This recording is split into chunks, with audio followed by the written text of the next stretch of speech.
오늘 하나님의 말씀은 로마서 1장 16절부터 17절 말씀과 마가복음 1장 1절부터 11절 말씀에 근거해서 변하지 않는 믿음이 구원한다. 따라서 해보세요. 변하지 않는 믿음이 구원한다. 그리스도인에게 생명이 되는 것은 하나님의 말씀입니다. 믿음이요 소망이요 사랑입니다. 그러므로 그리스도인들은 어떠한 형편과 사정이 있을지라도 주님만 믿고 주님만 의지하고 주님만 바라보고 주를 위해 살고 주를 위해 참다가 주를 위해 죽는다는 것이죠. 이게 그리스도인의 삶이 되어야 돼요. 따라서 해보세요. 어떠한 형편과 사정이 있을지라도 주님만 믿고 주님만 의지하고 주님 바라보고 주를 위해 살고 주를 위해 참고 주를 위해 죽는 것이 그리스도인의 삶이다. 아멘.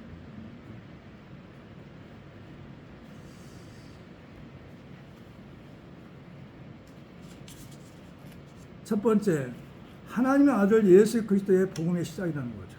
마가복음 1장 1절에 보면 하나님의 아들 예수 그리스도의 복음의 시작이라는 거죠. 복음이 뭘까요?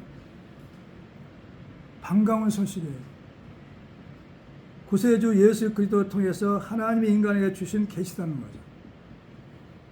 그리고 큰 기쁨의 좋은 소식이에요. 응? 천사들이 큰 기쁨의 좋은 소식을 전했어요. 하늘에는 하나님께 영광이요 땅에서는 하나님 기뻐하는 사람들의 평화라는 거죠. 사복음이에요. 사복음. 근데 이 복음을 모르면 안 돼요. 날마다 우리는 복음을 먹고 살아야 돼요. 이게 복음이 생명이라는 거예요. 생명. 그래서 만약에 우리가 믿음이 변한다면 어떻게 변질된다면 그때부터 문제가 생겨요. 변하지 않는 믿음을 소유해야 돼요. 어제도 오늘도 동일하게 믿음이 변하지 않아야 돼요. 어떤 상황과 형편이 있을지라도 거기에 굴하지면 안 돼요. 그건 다 육신의 문제예요. 영적인 문제가 아니라는 거예요. 영적인 문제는 뭐냐? 믿음이 변하지 안 돼요. 본업은 믿음이 변하지 않는 거예요.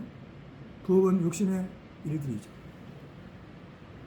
우리는 본업이 중요하다는 것을 믿으시기 바랍니다. 첫 번째, 하나님 아들 예수 그리스도의 복음이 시작하는 거죠. 이때 마가복음부터 복음이 시작되어 가지고 지금 오늘 우리에게까지 복음이 전파된 거예요. 우리도 복음을 전파할 수 있는 성령을 받았다면 자격이 주어진 거죠. 선지자 이사야 그래 내가 내 사자를 내 앞에 보내오니 그가 내 길을 준비하리라 말씀하셨다는 거죠. 그러니까 복음을 들을 수 없으니까 가장 성령이 충만한 사람 세례 요한을 통해서 미리 예언됐어요. 이사야의 글을 통해서 내 길을 준비하리라. 예수님이 오실 길을 준비한다는 거죠. 세례 요한이 광야에서 이르되 제사함을 받게 하는 회개의 세례를 전파했다는 거죠. 자, 마가복음 1장 1절부터 5절까지 읽어봐요. 시작. 하나님 아들 예수 그리스도의 복음의 시작이라. 선지자 이사야 그래 보라 내가 내 사자를 내 앞에 보내오니 그가 내 길을 준비하리라. 광야에 애치는 자의 소리가 있어 이르되 너희는 주의 길을 준비하라. 그의 오실 길을 곱게 하라. 기록된 것 같이 세례 요한이 광야에서 이르되 제사함을 받게 하는 회개의 세례를 전파하니. 그 다음에 5절 시작. 온 유대 지방과 예루살렘 사람들이 다 나와 자기 죄를 자복하고 요단강에서 그에게 세례를 받더라 그랬어요. 복음이 전파돼야 돼요. 오늘날 마찬가지로 복음이 전파돼요. 복음이 전파돼야 회개가 나타나죠. 제사함을 받게 하는 회개의 세례가 전파됐다는 거죠. 그 세례 요한은 그 문화에 휩쓸리지 않았어요. 요한은 낙타 털을 옷을 입고 허리에 가죽띠를 띠고 메뚜기와 석청을 먹고 그가 예수 그리스도를 전파했다는 거죠. 세상과 타협하지 않았어요. 그리스도인들은 세상의 문화에 젖어들면 안 돼요. 그리스도 문화를 우리가 적응을 해야 된단 말이에요. 적응을 해야 돼요. 하나님 말씀대로 살아야 돼요. 오직 예수 그리스도를 주로 모시고 살아야 한다는 거죠. 그리스도 문화가 없단 말이죠. 그러니까 이 대한민국의 문화가 또 이 육신의 문화가 세상 문화가 우리를 지배할 때가 있단 말이죠. 우리는 말씀을 통해서 구별하고 분별해야 돼요. 그래야만 내가 믿음이 변하지 않아요. 믿음이 변하면 문제가 온다. 영적으로 육적으로 문제가 와요. 여러분들 믿음은 온전하냐 이거죠. 어제나 오늘이나 영원토록 동일하냐는 거죠. 예수님 영원토록 동일하시는 말이죠.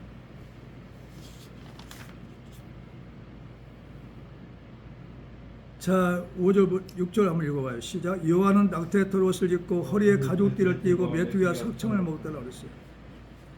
왜 광야에서 이렇게 살면서 이렇게 메뚜기나 석청을 먹고 살았을까요? 오염되지 않기 위해서. 구별된 삶을 살지 않기 위해서. 우리도 가끔 금식도 한 끼씩 하는 거 좋아요. 구별된 삶을 살려면.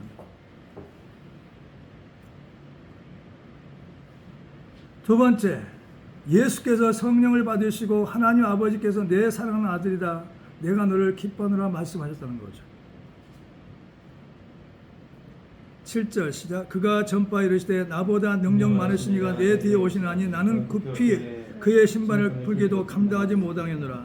나는 너희에게 물로 세례를 베풀었거니와 그는 너희에게 성령으로 세례를 베푸시리라 그랬어요. 성령 받은 자가 성령을 베풀 수 있어요. 세례 요한은 알았어요. 자기 신분이 뭔지. 이때 당시 세례 요한은 많은 제자들이 있었고 사람들이 세례 요한의 목소리를 듣고 회개하고 제사함받고 하나님을 믿었다는 거죠. 세례 요한이 뭐라는지 알아요? 나보다 능력이 많으시니까 내 뒤에 오시나니 나는 굽혀 그의 신발을 끈을 풀기도 감당하지 못하겠노라 그랬어요. 신발끈을 풀기도 감당하지 못한다. 나는 그렇게 예수 그리스도와 비교하면 아무것도 아니라는 거죠. 근데 예수 그리스도는 뭐냐면 우리에게 성령 오셔가지고 무능한 아버지 예수님이 됐단 말이에요. 무능한 예수님. 능력이 많은 예수님은 우리가 복음 전할 때, 기도할 때 능력이 나타나게 하셔요. 할렐루야. 그럴 때 성령 충만하기도 하고 생명으로 충만하기도 하시고 그래요. 나는 너에게 물로 세례를 베풀었거니와 그는 너에게 성령으로 세례를 베푸시려 하셨단 말이죠. 그러니까 세례 요한의 한계는 뭐냐? 물로 이분이 예수라는 것을 물 세례를 통해서 침례를 통해서 보여주는 거예요. 내가 구원자가 아니다. 내 뒤에 오신 예수님이 구원자시다. 그래서 물세를 통해서 그분을 드러내게 하시는 것이 세례요한의 사명이야. 또 회개하라는 거죠. 세상을 받고 너희가 주님을 맞이할 수 있다는 거죠. 8절 시작.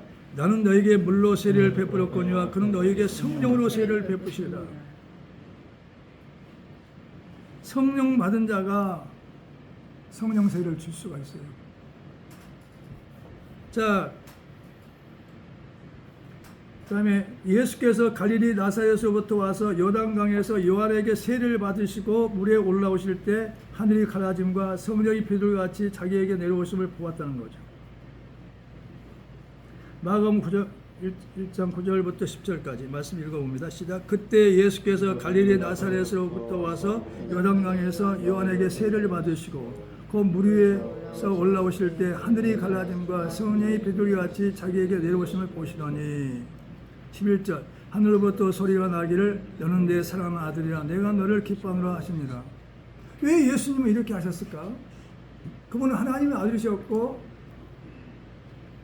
말씀이 육신이 되어 이 땅에 오셨는데 왜 그렇게 침례를 받으셨냐는 거죠.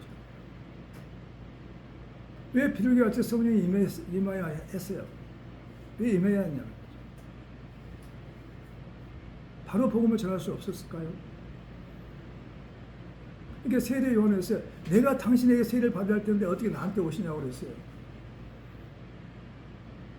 하나님은 자격을 갖추는 거죠. 무슨 자격이냐면은 예수님이 침례를 받으셔야 돼요. 그래야 예수님을 드러낼 수 있어요. 예수님이 그랬어요. 마태복음 3장 13절에 나옵니다. 우리가 이와 같이 하여 모든 의를 이룬 것이 합당하다는 거예요. 모든 의를 이룬 것은 하나님의 뜻대로 해야 된다는 거죠. 하나님이 원하시는 말씀대로 해야 된다, 순종해야 된다는 거죠. 그 뭐냐? 침례를 받아야 돼요.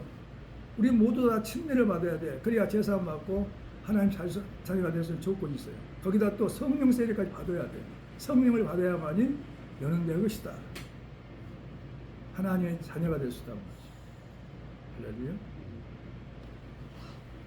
그래서 뭐라고 했어요? 하나님께서 하늘로부터 소리가 나기를 너는 내 사랑하는 아들이라 내가 너를 기뻐하노라 하셨다는 거죠. 성령이 비둘기같이 임했다는 거죠. 이 성령 세례를 받은 거예요. 비둘기같이 임했어요.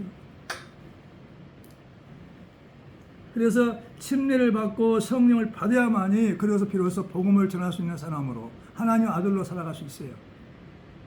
할렐루야. 이게 하나님의 의란 말이에요. 그렇게 해야 된단 말이에요.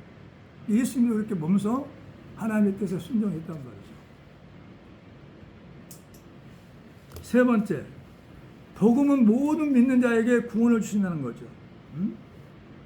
자, 로마서로 넘어가 봅니다.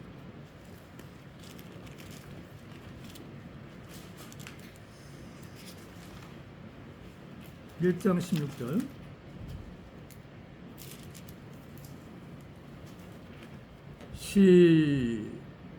시작. 내가 복음을 부끄러워하지 아니하노니 이 복음 모든 믿는 자에게 구원을 주시는 하나님의 능력이 됩니다. 먼저는 유대인이래요. 그리고 헬라인이래요다. 여러분 복음이 중요하다고 생각합니까? 복음은 생명과 같은 거예요. 하나님 말씀이란 말이죠. 예수 그리스도입니다. 복음이. 예수 그리스도가 복음이야. 예수 그리스도가 복음은 예수 그리스도가 생명이란 말이죠. 내가 복음을 부끄러워하지 아니한다. 복음을 부끄러워하는 사람이 너무 많아. 우리는 아니다고 생각해요. 밥 먹을 때도 있죠. 누가 사람 볼까 안 볼까 한단 말이죠. 왜 복음을 부끄러워하냐니까? 왜 예수 그리스도를 부끄러워하냐고. 당당히 나서 기도합시다 하고 기도해야 되고 눈을 감고 조용히 기도하고. 근데 예수 믿는 사람들이 그렇게 기도하는 걸 부끄러워할 때가 있어요. 사람들이 나를 보면 어떻게 할까 고 자기 체면 때문에. 나의 생명이라니까요. 복음은 나의 생명이에요. 예수 그리스도라니까요. 복음이. 기쁜 소식이에요. 구원의 소식이에요. 반가운 소식이란 말이죠. 예수님의 하나님의 계시란 말이죠. 그리고 또 복음을 부끄러워하기 때문에 말을 못해. 너 예수 믿어라. 예수 믿고 구원을 받아. 예수님 만나봐. 너는 인생이 바뀔 거야 하고. 크게 전할 필요 없잖아. 만나는 사람마다. 복음 부끄러워하지 않으니까 전하지 못하죠. 예수를 증거하지 못하죠. 그래서 복음은 예수 그리스도다. 예수님의 말씀이다. 복음이 뭐예요? 사복음이죠. 마태, 마가, 누가, 요한복음. 예수님 말씀을 전하는 거죠. 부끄러워하는 거죠. 복음을. 이 말은 뭐냐? 예수를 부끄러워하는 거죠. 예수를 자랑해야죠. 좋은 영화 보고 나서는 뭐 자랑합니다. 사람들에게 얼마나 많이 자랑하는지 몰라요. 예수 믿는 사람 중에서. 응? 그거예요. 왕과 함께 사는 남자. 그 영화 너무 좋다고 그리스도인데 얼마나 많이 가는지 몰라. 그 영화 보러. 근데 이 복음은 생명이 있다니까요. 비전이 있다니까요. 나의 장래라니까요. 나의 소망이라니까요. 믿으시 바랍니다. 부끄러우면 안 돼요. 근데 부끄럽지 않았다고 인정 안 하는 거죠. 부끄럽지 않았어요. 라고. 그러면 이걸 얼마나 예수 그리스도 귀하게 여기고 그분을 위해 살려고 노력했냐는 거죠.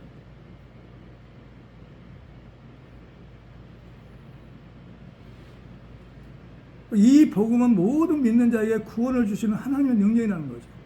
복음이 구원을 주시는 하나님의 능력이에요. 능력. 복음이. 신기하게도 복음을 전하게 되면 그 복음을 듣는 사람이 오늘 듣고 회심할 사람이 있단 말이에요. 때가 되어가지고 하나님 때가 되어서 그 복음을 듣고 나서 그가 회개하고 예수께 돌아온 사례가 있어요. 그러니까 너희가 때를 어떻게 모르는지 복음을 전하라고 그랬어요. 믿으시기 바랍니다. 먼저는 유대인에게 구원을 주시고 그리고 헬라인에게도 구원을 주신다는 거죠. 유대인은 누굽니까? 하나님이 택한 자. 다시 말해서 믿는 자도 됩니다. 믿는 자도. 그 다음에 헬라인은 뭐냐? 이방인들, 예수 안 믿는 사람들. 이 사람에도 구원을 주시는 거예요. 복음만 들어가 버리면 그 사람이 완전히 변화되어서 새 사람이 되는 거죠. 육의 사람이 영의 사람이 된단 말이죠. 이 복음의 능력이에요. 하나님 말씀 듣다가 다 변화되는 거죠. 그러니까 누군가 전해야 돼요. 전해야만이 듣게 된다는 거죠. 믿으시기 바랍니다. 복음에는 하나님의 의인 예수 그리스도가 나타나셨다는 거죠. 자, 17절 한번 읽어보시죠. 시작. 복음에는 하나님의 의가 나타나서 믿음으로 믿음에 이르게 하나니 기록된 바 오직 의인은 믿음으로 말미암아 살리라 함과 같으니라 그랬어요. 하나님의 의가 뭐일까요? 예수 그리스도예요. 그래서 복음에는 하나님의 의인 예수 그리스도가 나타나셨다. 예수 그리스도요. 이 복음에는 예수 그리스도밖에 없어요. 마태, 마가, 누가, 요한복음 전부 다 예수 그리스도밖에 없어. 예수님이 하신 일이란 말이죠. 예수가 길이고 예수가 생명이고 예수님이 부활이고 구원자라는 것이죠. 그리스도라는 거죠. 복음이 믿음으로 믿음에 이르게 한다는 거죠. 믿음으로 믿음에 이르게 한다는 거죠. 하나님의 의가 나타나서 믿음으로 믿음에 이르게 한다는 거죠. 그러니까 하나님 말씀 복음을 들어야만이 우리가 믿음이 견고해져요. 반석같이 흔들리지 않아요. 어떤 상황에도 흔들리지 않아요.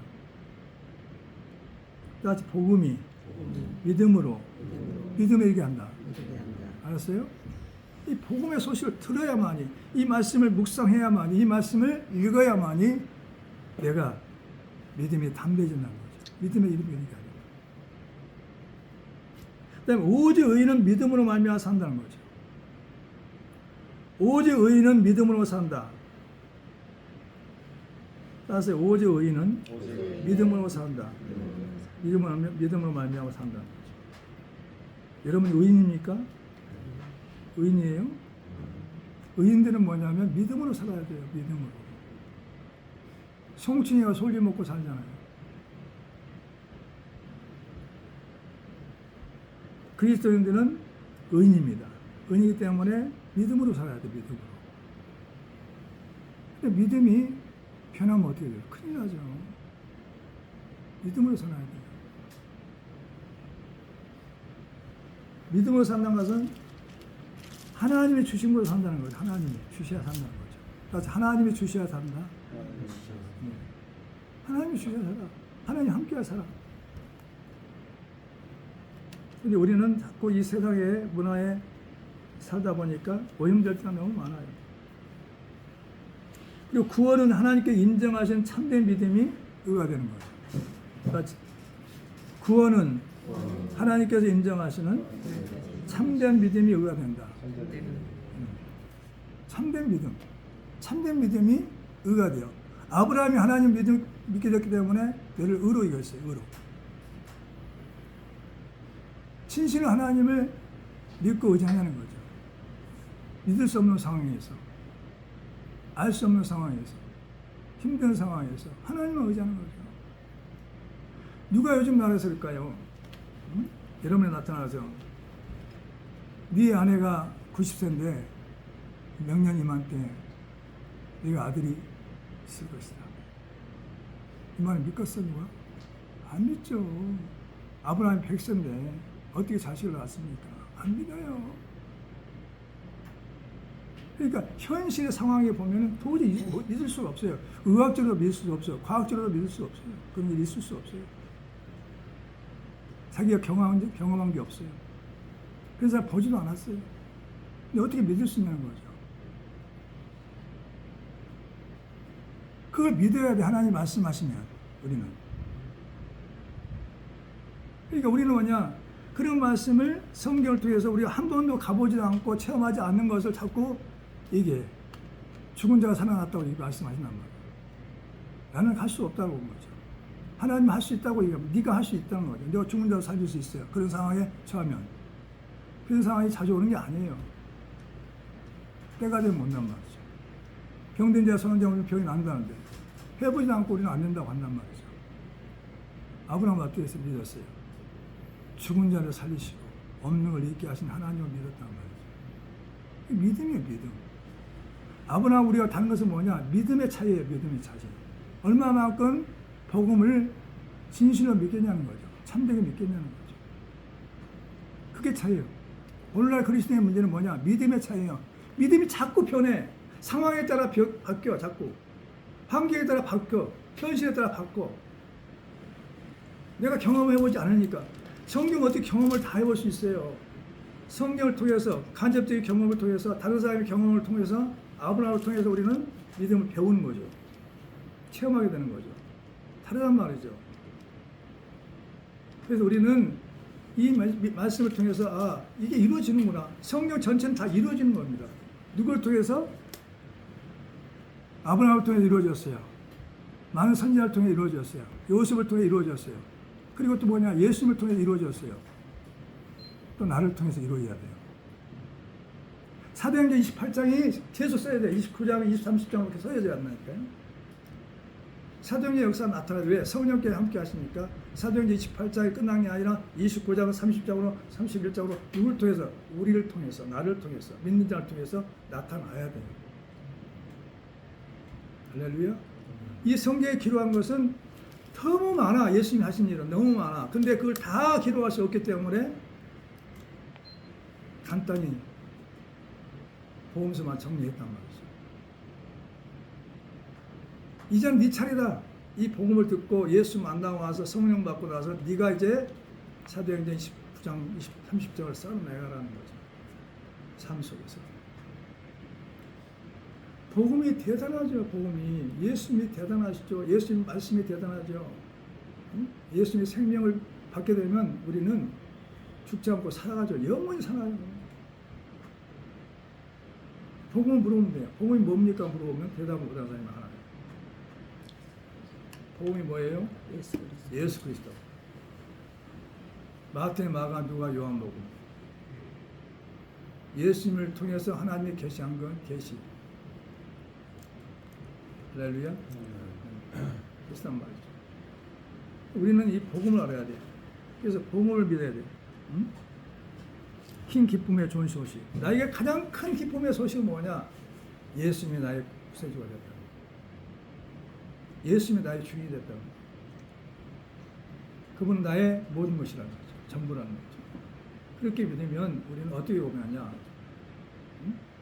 아까 제가 얘기했죠. 어떤 형편과 사정이 있든 간에 주님만 믿고 주님만 바라보고 주를 위해 살고 주를 위해 참고 주를 위해 죽는 그리스도인이라는 거죠. 의지하고 의적반이야. 주님만 믿고 주님만 의지하고 주님만 바라보고 주를 위해 살고 주를 위해 참고 주를 위해 죽는 6가지 그리스도인입니다. 알았죠? 그렇게 되어야 돼요. 그 사람이 그리스도인이야. 그렇게 되어야만이 어떤 문제가 와도 흔들리지 않고 요동하지 않고 끝까지 변하지 않은 믿음 가지고 주님 기다리면서 우리가 예수님의 재림을 기다리면서 예수님과 혼인같이 이루며 살아갈 수 있어요. 우리는 남은 건 뭐냐? 이 세상에 남는 게, 내 생에 남는 것도 딱 한 가지야. 예수님의 재림을 기다리는 거예요. 그럼 믿음이 변하면 어떻게 해서 안 되죠. 믿음이 변하지 않아야 돼요. 일상생활 하면서도 믿음만 변하지 말아야 돼요. 그래서 오직 예수님만 바라보고 살아야 돼요. 할렐루야. 그것이 우리의 남은 삶이란 거예요. 삶의 예배가 된다는 건 뭐냐? 이 삶이 오직 주님 바라보고 사는 것이지. 삶의 예배. 이렇게 살다 보면은 우리가 주님 재림하실 때 벌써 알아요. 나쁜 소리 듣고도 알고 상황을 통해서 알고 그리고 우리가 주님과 함께 들림받을 수 있고 잠든 시 천국에 갈 수가 있고 믿음의 믿음. 주님이 왔을 때 우리에게 죄는 뭘까요? 죄가 진짜. 응? 그게 믿잖아요. 정답 100%. 예수님이 우리에게 볼 때 한 가지 죄밖에 안 봐. 그게 뭐냐? 믿지 않는 죄란 말이죠. 그 죄가 있으면 절대 구원을 받을 수 없어요. 주님과 하나 될 수 없어요. 이 세상의 죄는 뭐예요? 여러 가지가 죄가 있잖아요. 그 죄는 아무것도 아니에요. 그래서. 하나님이 성경을 통해 말씀하신 죄는 믿지 않는 죄가 제일 크단 말이에요. 그 죄는 어찌할 수가 없어요. 예수님도 어찌할 수가 없어. 우리를 위해 죽으셨죠. 그러니까 우리가 믿지 않는 죄 이것 때문에. 그러니까 믿지 않는 죄는 뭐냐? 점점 변질된 믿음이 되어버리면 믿지 않게 되죠. 따서 보세요. 변하지 않는 믿음이 구원한다. 이거 정신 알아요. 이거 잃어버리면 안 돼요. 그러니까 변하지 않는 믿음이 구원한다. 천국까지 인도한단 말이죠. 변하지 않는 믿음이 천국까지 인도해요. 변하지 않는 믿음이 천국 가서 영원히 주님과 함께 사는 거죠. 그것이 우리의 남은 소망이에요. 소망. 응? 내가 살아보니까 70평 살아보니까 그 남은 게 소망이에요. 그 믿음 가지고 살기를 예수로 축원합니다. 기도하겠습니다.